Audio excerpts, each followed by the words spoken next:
Para terminar essa aula, acompanhe aí nos slides esse último exemplo, né? Esse exemplo que eu coloquei aqui acerca aí dos direitos sociais, direito à educação, que eu usei como exemplo na aula anterior. Então vejam aí, né? Em primeiro lugar, como vocês podem ver aí, eu coloquei aqui um exemplo final de uma monografia. Então, de novo aqui, não se preocupem com isso, eu vou explicar mais para frente, né, o que é uma monografia, para aqueles que ainda têm algum tipo de dúvida, mas o foco principal aqui, o ponto principal aqui, é que geralmente uma monografia corresponde a um debate doutrinário de ideias. Lembrem-se aquilo que eu coloquei antes, aquele exemplo que eu coloquei antes, né? Quando eu falei lá de apresentar as ideias de autores. Então, se eu simplesmente apresento a ideia desses autores, eu não tenho um trabalho científico, eu tenho apenas um trabalho descritivo, porque eu estou descrevendo o que o autor A fala, o que o autor B fala, o que o autor C fala. Agora, por sua vez, quando eu apresento ali uma comparação, uma análise das ideias, aí sim eu estou tendo uma monografia na qual se faz então esse debate doutrinário de ideias, e eu estou apresentando então, olha, o autor A pensa assim por causa disso, disso e disso, o B pensa de outro jeito por causa daquele outro motivo, e por aí vai, como eu tinha explicado antes.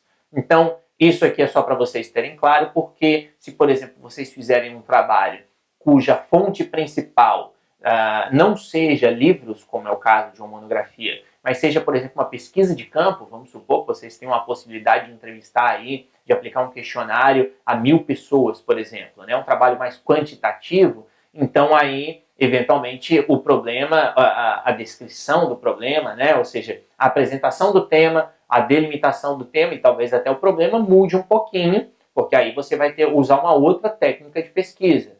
Mas isso, como eu disse anteriormente, eu vou explicar num outro vídeo um pouco mais para frente, então por enquanto não se preocupe com isso, eu vou trabalhar aqui usando o modelo de uma monografia especificamente. Então voltando ao exemplo, né, o exemplo que eu apresentei na aula anterior. A gente tem aí como tema os direitos sociais e o direito à educação.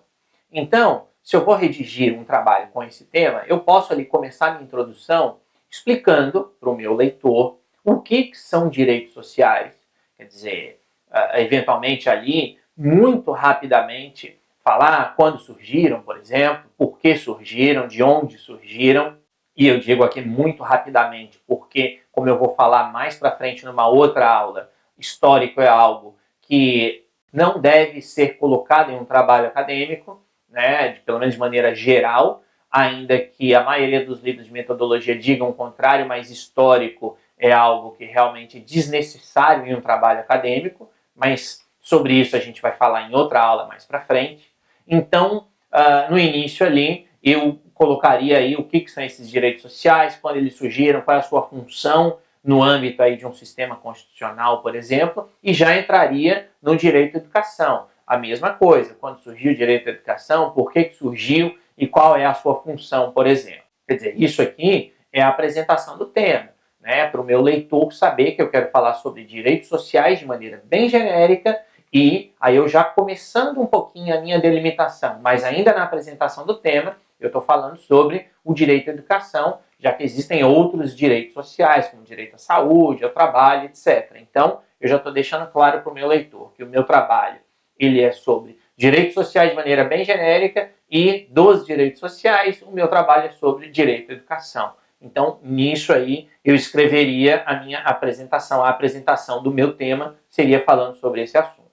Em seguida, a apresentação do tema, eu continuaria meu texto e eu desenvolveria essa ideia que está aqui na delimitação do tema. Vejam que eu coloquei ali, né? Serão analisadas doutrinas publicadas por autores brasileiros entre os anos de 2010 a 2014.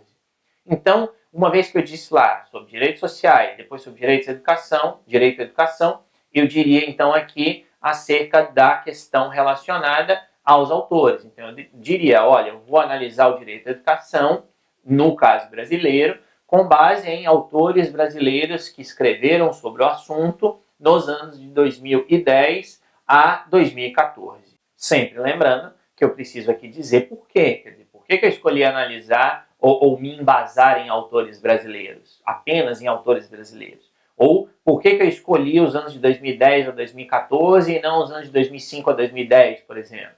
Né? Então, eu escrevo e justifico isso. E, ao final, vejam ali que eu tenho o meu problema de pesquisa. Então, no meu problema de pesquisa, que literalmente seria, nesse texto, literalmente essa frase, e essa frase, então, ela seria a última frase da minha introdução, da introdução do meu trabalho, eu terminaria com essa frase. A eventual suspensão da gratuidade do ensino superior trará benefícios à sociedade do Distrito Federal? Quer dizer, eu quero analisar os direitos sociais, eu apresentei isso lá no início, eu quero analisar o direito à educação, e aí vejam que em algum lugar, em algum momento ali, antes da apresentação do meu problema de pesquisa, eu já deveria deixar claro para o meu leitor que eu quero analisar essa eventual suspensão da gratuidade do ensino superior. Ou seja, eu poderia, de repente, lá no início, né, na apresentação do tema, quando eu estava lá falando sobre o direito à educação, dizer que o direito à educação é um direito garantido a todos os cidadãos brasileiros, que o Estado é que garante, que o Estado paga isso, mas que surgiram faculdades particulares e que as faculdades particulares, por exemplo, ampliaram o acesso à educação. Né? Percebam que eu estou aqui dando um exemplo, né? Então, nesse sentido, essa poderia ser a minha argumentação, por exemplo. Então, e dizer o quê? Que como houve essa ampliação, depois surgiram os programas de incentivo, ProUni, FIES, etc., para alunos de universidades particulares, por exemplo. Então, eu vou redigir o meu texto de maneira que fique claro para o leitor, né, para o avaliador, o que eu quero fazer. E aí, quando ele chega ao final da minha introdução e lê essa frase, é claro que se vocês pegarem essa frase aí solta, talvez vocês não entendam, mas eu teria então de dar lá na introdução, quer dizer, lá na apresentação do tema e na delimitação, toda a fundamentação necessária para que quando o leitor chegasse aqui, ele lesse essa frase e ele entendesse o que eu quero fazer em relação a esse assunto.